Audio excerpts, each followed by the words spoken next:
Beleza. Então, pessoal, o que eu venho falar aqui é com base no que eu estou vendo nessas duas tarefas. Primeira coisa, tem umas pessoas que acham que estão fazendo um dever para casa. Não é.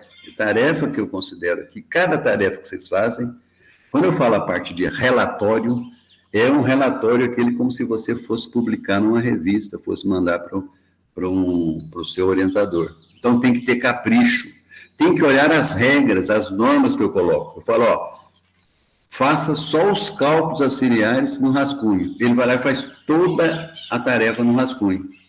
Não vou aceitar mais. Essa eu ainda fui condescendente, quando tinha alguma coisa, dava para eu entender, porque na maioria das vezes eu não entendo o que o cara escreve. Evitar redundância nos comentários. O cara fala assim, olha, o TSF foi significativo. Quer dizer que eu rejeito o H0. Quer dizer que existe... Não precisa disso tudo. Fala uma coisa, teste significativo. Aí nos resultados escreve o que está no HA. Existe pelo menos uma cultivar que apresentou maior produção. Então, o resultado da tabela o TSF foi significativo. O comentário desse resultado é o que está escrito no H0. Nas hipóteses, muitos escreveram assim, o tratamento apresentou médias iguais. As hipóteses são feitas a priori, antes da análise dos dados. Então, eu estou fazendo duas pressuposições, que todos são iguais ou que existe pelo menos um diferente. Estou fazendo essa pressuposição, vou pegar os dados e para eu decidir por uma delas. O início da análise de variância é criar as hipóteses para você saber aonde que você vai chegar. Eu tenho duas hipóteses, eu vou chegar numa, noutra, ou noutra. O caminho por onde que eu vou passar é a análise de variância. Nos comentários dos resultados, nós não usamos termos estatísticos. A hipótese H0 foi rejeitada. O TSF foi significativo. Não usamos isso nos comentários. Existe uma cultivar com produção diferente de outras, pelo menos. Não tem nada de termo estatístico aí. A estatística está na metodologia. Mas nos comentários, quem estiver lendo já sabe que você foi metódico, usou a metodologia apropriada. Se possível, quando você for responder a tarefa, não anexar a tarefa que eu enviei. Coloca as respostas. Praticamente toda semana eu vou pedir para você criar um exemplo e planejar um experimento. Então você tem que inventar uma ideia, não fica procurando um exemplo legal, bonitinho, foi feito, interessante, inteligente, nada disso. Cria o mais simples, pensa, eu vou fazer um experimento, deixa eu ver. Eu queria comparar 4 marcas de cerveja. Tem gente fazendo confusão no fator. Fator no experimento é aquilo que você coloca no experimento para ser comparado. Os tratamentos. Só que ao invés de você colocar os tratamentos, você coloca o rótulo. O que são seus tratamentos? São doses de adubo. Então, lá no fator, doses de adubo. Porque os tratamentos é dose 1, dose 2, dose 3. Então, qual que é o fator? Doses de adubo. Aquilo que você colocou no experimento. Tem gente que coloca, eu vou estudar a produtividade. Produtividade você não coloca no experimento. Você tira do experimento, vai lá e mede. Quanto que deu a produtividade? O que você tira do experimento é a resposta. Número de repetições. Os tratamentos você escolhe. O número de repetições fica em função do número de tratamentos. Pelo menos o mínimo. O mínimo você tem que ter uma quantidade de repetições para ter pelo menos 20 parcelas. Quanto mais repetições, melhor. Tamanho de parcela, escreve assim, tamanho de parcela, 2. 2 o quê? Tem que falar 2 animais, 2 mudas, 2 metros quadrados. Bordadura. Vou explicar o que é bordadura. A partir de agora, eu vou pedir bordadura. O que aconteceu nessa tarefa 2? Nessa tarefa 1? Alguns alunos colocaram bordadura. Falei, gente, mas eu falei para o cara, eu não pedi bordadura. Bordadura não tem nada a ver com ambiente controlado. O ambiente controlado facilita para não usar bordadura. Mas não é porque é numa estufa que não tem que usar bordadura. A única coisa que eu não estou avaliando a tarefa, está ficando com 0, é a pessoa que não inventou. Que colocou, olha, foi realizado um experimento, as parcelas foram essas, foram desse tamanho, o número de repetições foi este. Quem cria não fala que foi, ainda está criando. ainda está planejando. Sorteio. Semana que vem, nós vamos ver mais coisas, mais tipos de sorteio. O primeiro sorteio, inteiramente ao acaso. O que significa? Inteiramente ao acaso. O que é isso? Vou sortear todas as parcelas, de qualquer forma, em todas as parcelas na área. Não é linha por linha. Tem muita gente aí que está copiando, ou está fazendo enganado, o mais provável é que copiou de outro croquis, fazendo um sorteio assim. Você olha o croquis, está um retângulo com as parcelinhas lá.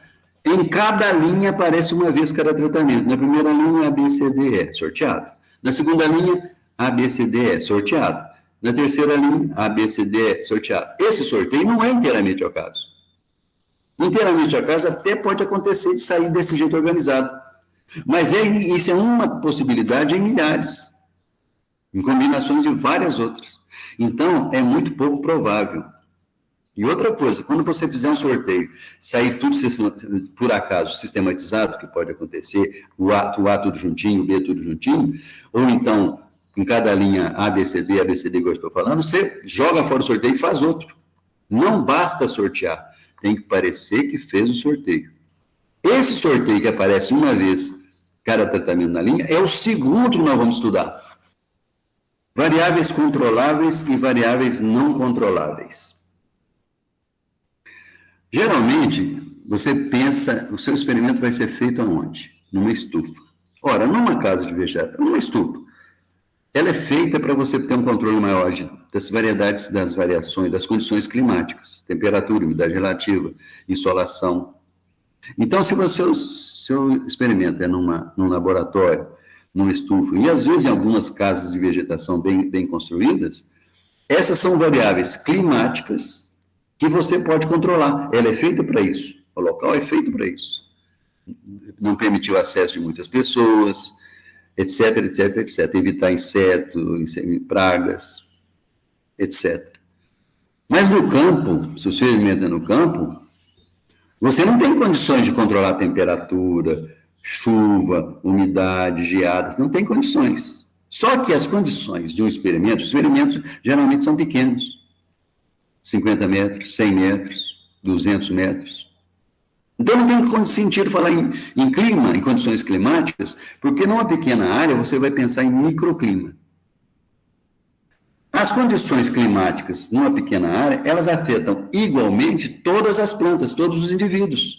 Por que ela vai afetar um de jeito ou do outro se eles estão juntos ali? As condições climáticas. Vão afetar igualmente, vai afetar todas. Se afeta todas igualmente, não provoca variabilidade. Se não provoca variabilidade, você não precisa preocupar com ela. Primeira coisa é pensar, onde é que é o meu experimento? O que eu posso aqui fazer que fique constante para todos? A ideia é não deixar afetar um de um jeito, o outro do outro. Se você conseguir isso, está controlado. Se afetar todos iguais e você não quiser controlar, não tem problema, é só você saber, foi uma temperatura mais alta do que eu queria. Mas foi mais alta para todos. Mas a maioria está pensando corretamente. Eu fiquei satisfeito porque a maioria está achando, conseguiu entender isso aí. Foi uma coisa muito interessante, porque isso é muito importante no planejamento.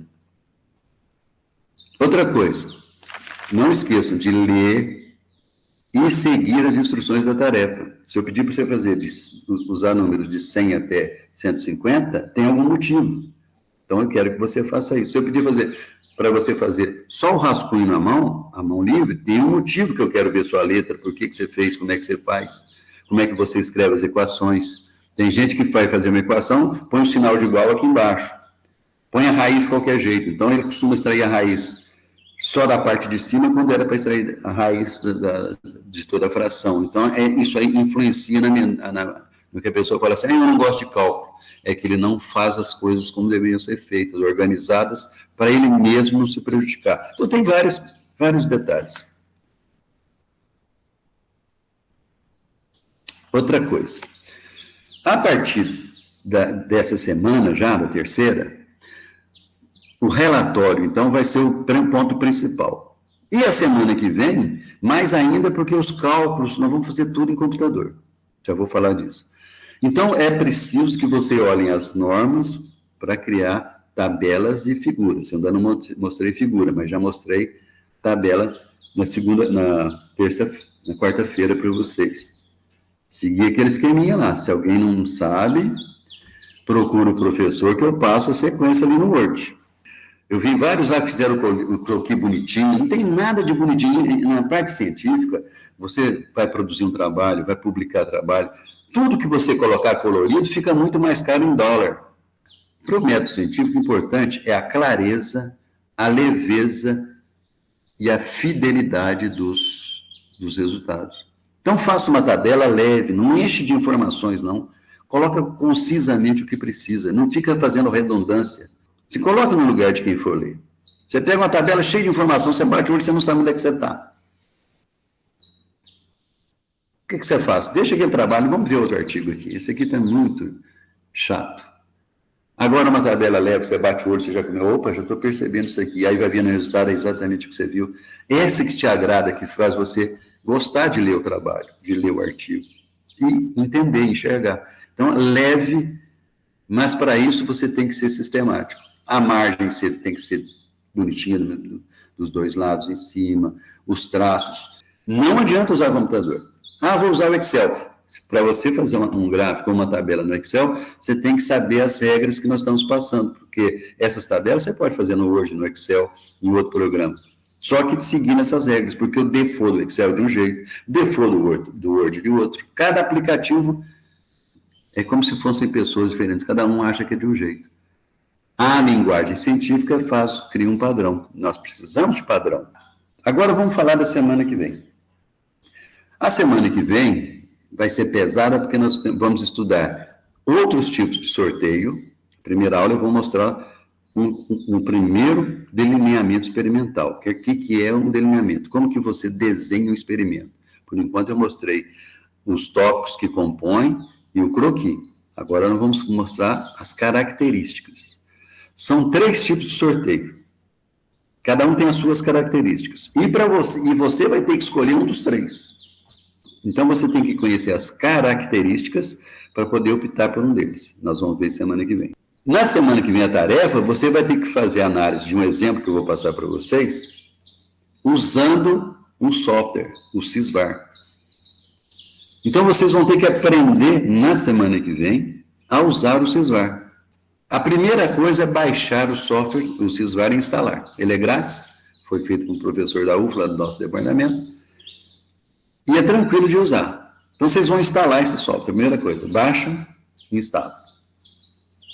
Aí, para usar o Sysvar, eu vou postar 3 vídeos. Um que apresenta o que é o Sysvar, como é que ele funciona. O outro, como que você usa o Sysvar para fazer análise de um desses exemplos que a gente usou essa semana.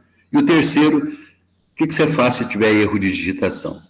E vou mostrar como é que interpreta o resultado. Na verdade, eu vou mostrar para vocês que o resultado sai, a análise de variância prontinho, o teste F já, para você saber se é significativo ou não, é só olhar, não precisa de tabela, média geral, coeficiente de variação, a tabela com as médias, e com o teste Tuca e o outro teste que você quiser, já com as letras no lugar. O que você precisa fazer? Pegar esses dados, montar o relatório final. Né? Só copiar e colar? Não, senhor, tem que editorar. Editou a tabela de médias, copiou as letras, botou ali, escreve o que você está vendo. Os comentários, isso depende de você. O computador não faz, não tem lugar nenhum para você olhar. Você vai ter que usar a sua linguagem. E vai aprender o que você pode falar, o que você não pode falar. O que você não pode fazer é redundância. Ninguém gosta de que você fique explicando os resultados. Da semana que vem, então, eu gostaria que vocês... Eu até estou pensando em colocar o link do Sysvar, para quem não tem o Sysvar ainda, mandar um aviso para todos os alunos, hoje ou amanhã já, que você já pode instalar.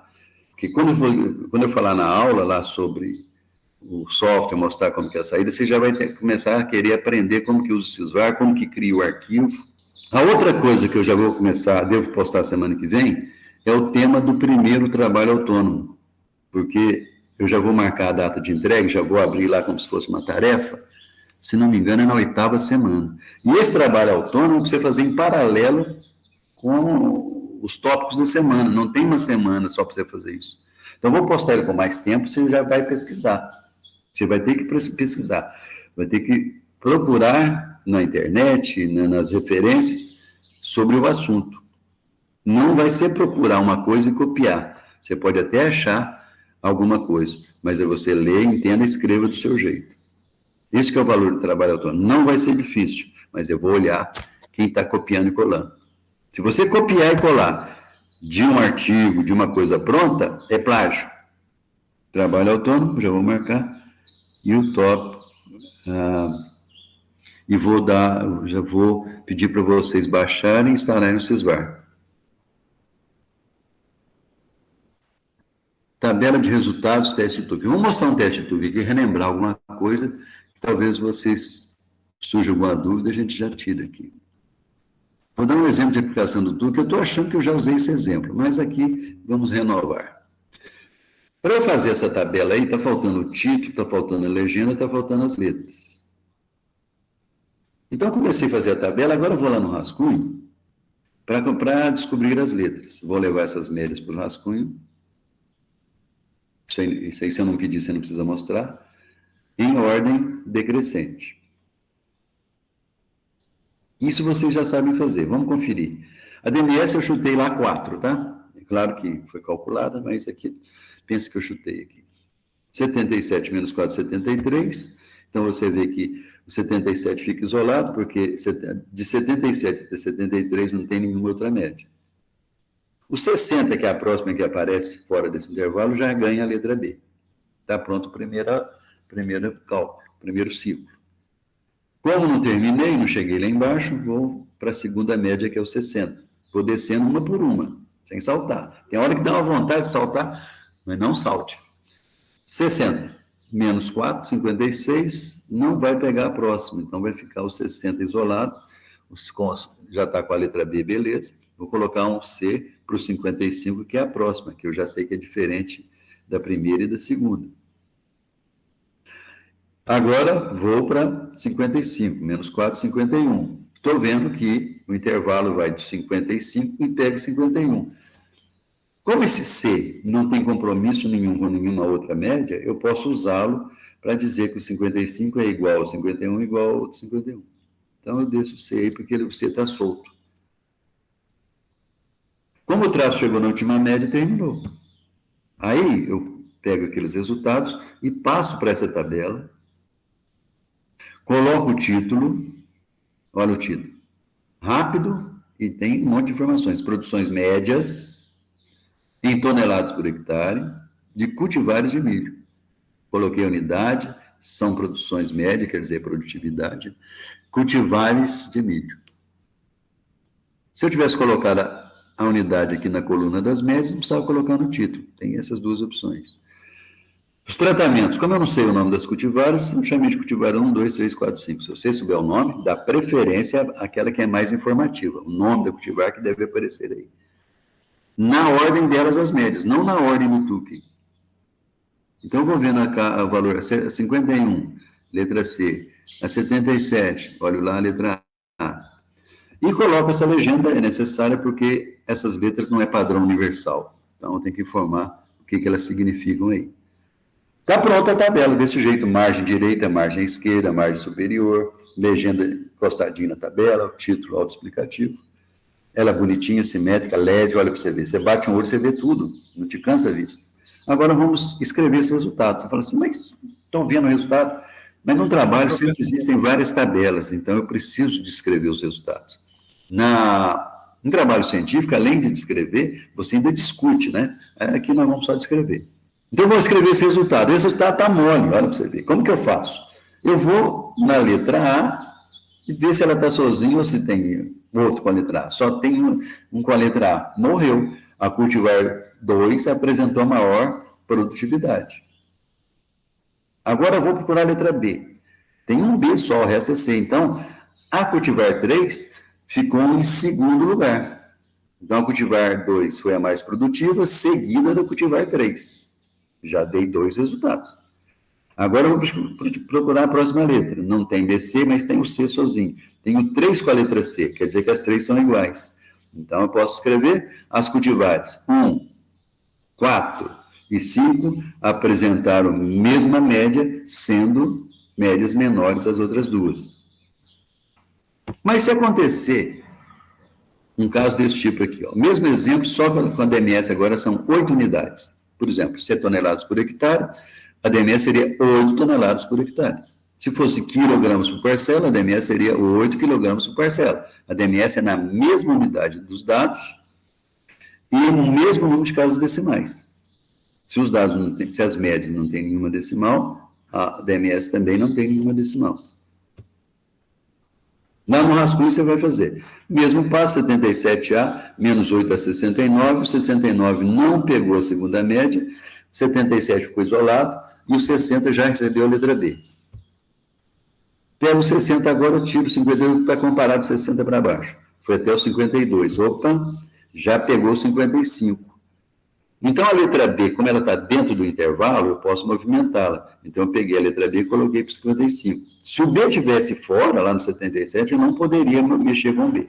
Mas, como ele está dentro do intervalo, eu posso subir e descer com ele. Então, 55 é B, quer dizer, ele é igual a 60.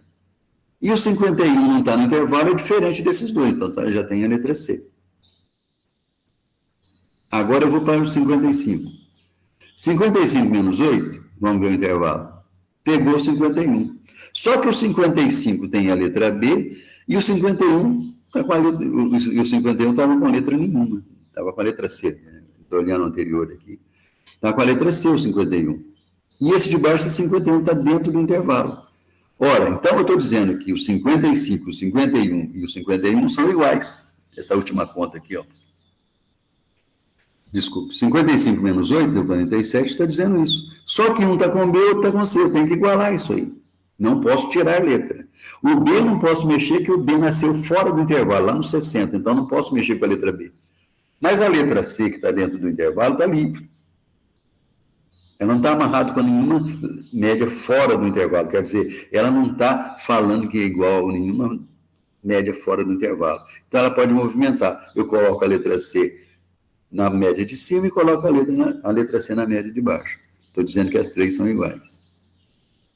Como o traço pegou a última média, terminou, não precisa continuar. Vou passar essas letras lá para a tabela, naquelas médias, na ordem delas. Procuro as médias que estão com a letra A. Só tem uma com a letra A. Nenhuma outra não. Então, essa aqui está isolada, em primeiro lugar. Porque a letra A eu sempre coloco a maior. Então, a cultivar 2 apresentou a maior média. Sem problema, não tem dúvida nenhuma. Agora, depois eu procuro a letra B, né? Ordem alfabética. Letra B, tem uma B sozinho, tem uma B com C, tem uma ponte aqui. Aí eu já tenho que tomar cuidado. Eu não posso falar, por exemplo, que a cultivar 3 ficou em segundo lugar. Não ficou. Se você falar, mas por quê? Porque a cultivar 3 é igual a cultivar 4. Ah, então as duas ficaram em segundo lugar. Não posso falar isso, porque a cultivar 4 é igual a cultivar 1 e a cultivar 5. Então, amarrou, criou ambiguidade aí. Quando aparece uma ponte, 2 letras ou mais na mesma média, cria ambiguidade. Como que eu faço? Então, falei da letra A, vou falar da letra B isolada. Não esquece que tem um BC, vou olhar a letra B. Não posso falar que a cultivar 3 está em segundo lugar, porque ela está agarrada ali com uma do terceiro. Então, vou falar que a cultivar 3, de quais médias que ela foi maior. É só eu procurar as médias que não tem a letra B. A cultivar 1, a média dela não tem a letra B. A cultivar 5 não tem a letra B. A cultivar 4 tem a letra B. Então, eu posso falar, olha, a cultivar 3 apresentou a mesma produtividade da cultivar 4, mas apresentou uma produtividade maior que a cultivar 1 e a cultivar 5. Posso falar assim? Eu, normalmente, não falo dos empates. Eu falaria assim, a cultivar 3 apresentou uma produtividade maior que as cultivares 1 e 5. Pronto, falei da letra D sozinho. Agora eu vou na letra B com C. A cultivar 4, ela superou alguém? Superou alguma outra? Você não fala para trás, sempre olhando para frente. A cultivar 4 foi maior a produtividade dela que a outra? Não foi, porque ela tem o B e o C. A 1 tem C, A 5 tem o seno, as três são iguais. Então, você fecha falando, a cultivar 4 apresentou a mesma produtividade da cultivar 1 e da cultivar 5.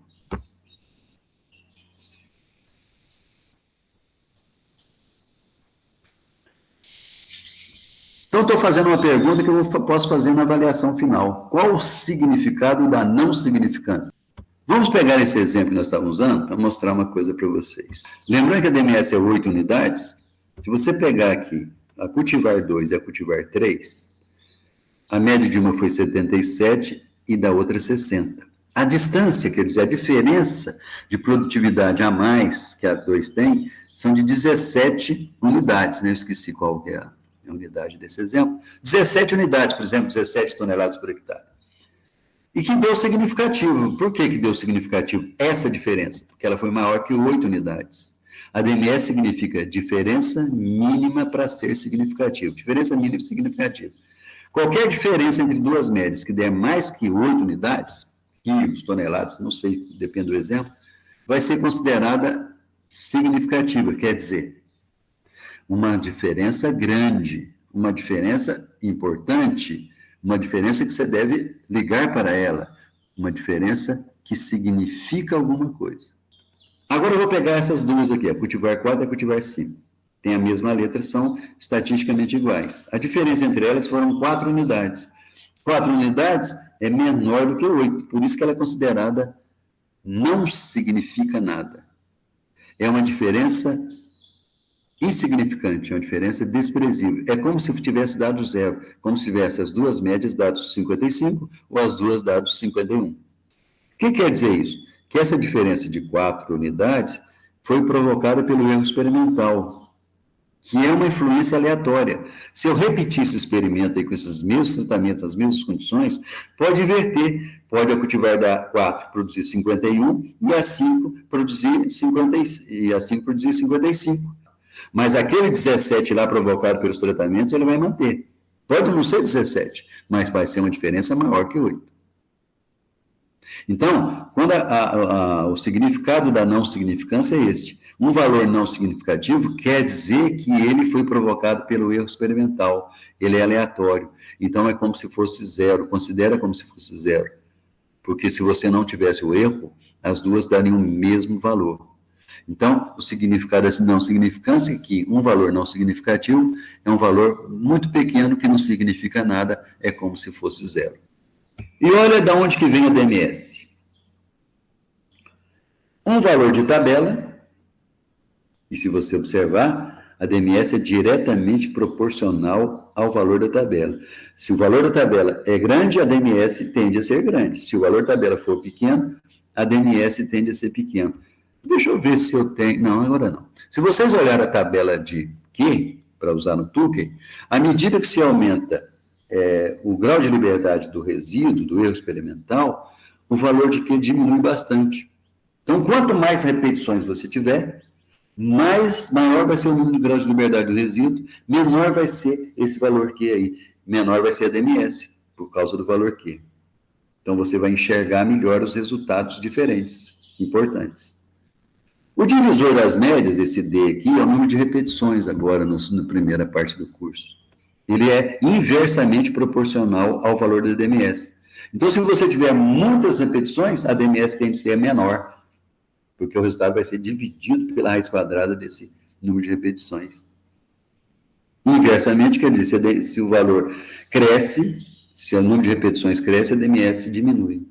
Agora, o quadrado médio do erro, que é a medida do nosso erro experimental, é diretamente proporcional à DMS. Se o seu experimento tem um erro muito grande, a DMS vai ser muito grande. A hora que você for comparar os resultados, ela não vai mostrar, por exemplo, ela poderia ter dado 18. Esse 17 aí seria não significativo. Você fala, mas esse 17 aqui na minha cultura é muito. 17 toneladas por hectare vale tanto no mercado, é importante. Aí você fala assim, então você tem que fazer um experimento mais preciso, porque o seu erro foi muito alto, a DMS ficou grande, não por causa do experimento, mas por causa do erro experimental, não deixou você enxergar a realidade. Quais as diferenças que são reais, que são importantes. Por isso que o experimento tem que ter um quadrado médio do erro Mínimo, se possível, muitas repetições. A parte de tabela, não tem jeito de você fazer nada, porque isso aí é da parte básica da estatística, que são as distribuições de amostragem, as distribuições de probabilidade, que são coisas teóricas. Não depende do seu experimento. O seu experimento aqui depende do número de repetições e do quadrado médio do erro. Capriche no seu experimento, capriche no planejamento. Alguém fala assim, faz um experimento aí. Eu estou vendo muito exemplo da floresta, é usar 3 repetições, 2 repetições. A pessoa acho que não tem prática ainda, na verdade, de ver experimentos. Experimentos tem que ter mais de 20 parcelas e olhem lá. Uma outra coisa que muita gente está fazendo confusão é sobre bordadura. Por isso que eu deixei para explicar na segunda semana, ao invés de explicar no início. Toda vez que você for planejar um experimento, você tem que ver se precisa de bordadura ou não. No nosso caso aqui, você vai dizer se deve usar ou se não deve usar. E eu vou pedir para você explicar por quê. Não vou usar por causa disso. Vou usar por causa disso.